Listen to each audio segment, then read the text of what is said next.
У 16-летнего Дениса Аникина ДЦП. Из-за болезни он ограничен в движении. Но шаг за шагом мальчик упорно идет к своей мечте. Денису уже успешно провели 2 ортопедические операции в Ереване.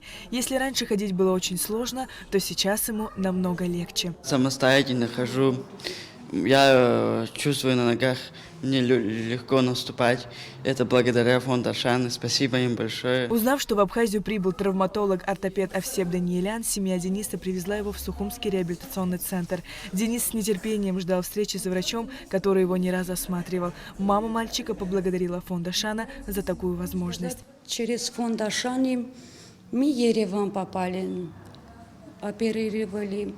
Мы очень довольны, очень благодарны. Я очень рада, что я своего сына на ноги поставила. Прием ведущего врача-ортопеда из Еревана Овсепа Даниеляна проводится в рамках проекта фонда Ашана «Здоровое поколение» при поддержке Минздрава Абхазии. По словам директора КБФ Мактина Джинжоля, Овсеп Даниелян уже провел осмотр в Гудауте и в Сухуме. Врач будет находиться в Абхазии до 17 марта. В течение 3 дней было осмотрено порядка 90 детей с различными нарушениями функции опорно-двигательного аппарата. Уже выявлено 8 детей, которым необходимы ортезы. В течение нахождения Овсепа Авидиковича в Абхазии будут взяты слепки гипсовые, и фонд также будет им заказывать ортезы в Ереване, которые по мере изготовления будут направлены в Абхазию. Данная медицинская акция дает возможность гражданам, у которых есть нарушение функции опорно-двигательного аппарата, не выезжая за пределы Абхазии, получить консультацию специалиста. Мы стабильно 2 раза в год приглашаем врача Овсепа Авидиковича.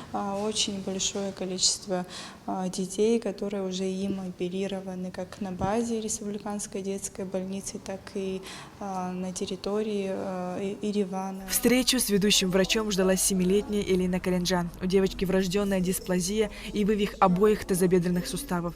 Элина уже давно знакома с Овсепом Даниеляном. Ранее он провел ей 2 операции в Ереване в научном центре травматологии и ортопедии.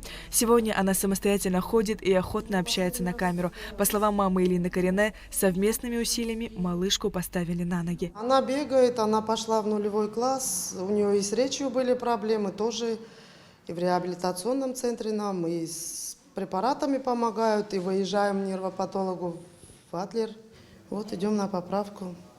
Вроде бы все успешно получается, она старается, и мы тоже. Приезд специалистов из-за рубежа и обмен опытом позволяют медицине развиваться и переходить к более эффективным методам лечения и, конечно же, значительно улучшить состояние здоровья маленьких пациентов, отмечают специалисты. Возможности у нас ограничены в плане обследований, в плане лечения, поэтому пытаемся как-то в этом плане улучшить снабжение и возможности наши. А так, конечно, отправляют на данный момент в плане в Ереване там костные операции делают, у нас нет рентгена определенного, да, и стола, можно так сказать, какие-то есть моменты, которые нам очень нужны.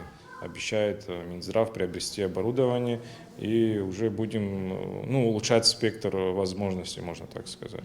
В реабилитационном центре созданы все удобства для детишек с ограниченными возможностями здоровья. Здесь есть бассейн с гидромассажем, тренажерный зал, кабинеты для занятий, оборудованы кухня, столовая и прачечная. На учете здесь больше 120 детей с различными патологиями. 18 коек-мест, дети с родителями со всей Абхазии находятся в течение месяца.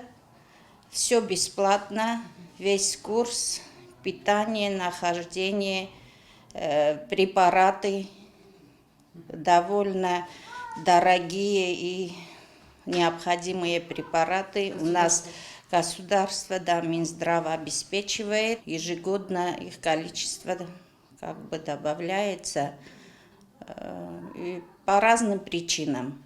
Внутриутробные инфекции, родовые травмы. Фонд Ашана берет на себя все финансовые затраты по заказу и изготовлению ортезов в Ереване, а также в случае необходимости фонд готов оплатить операции, которые будут проведены в Республиканской детской больнице. Сария Кварцхеля, Фатима Гергия, Джамбул Чхапелия, Абхазское телевидение.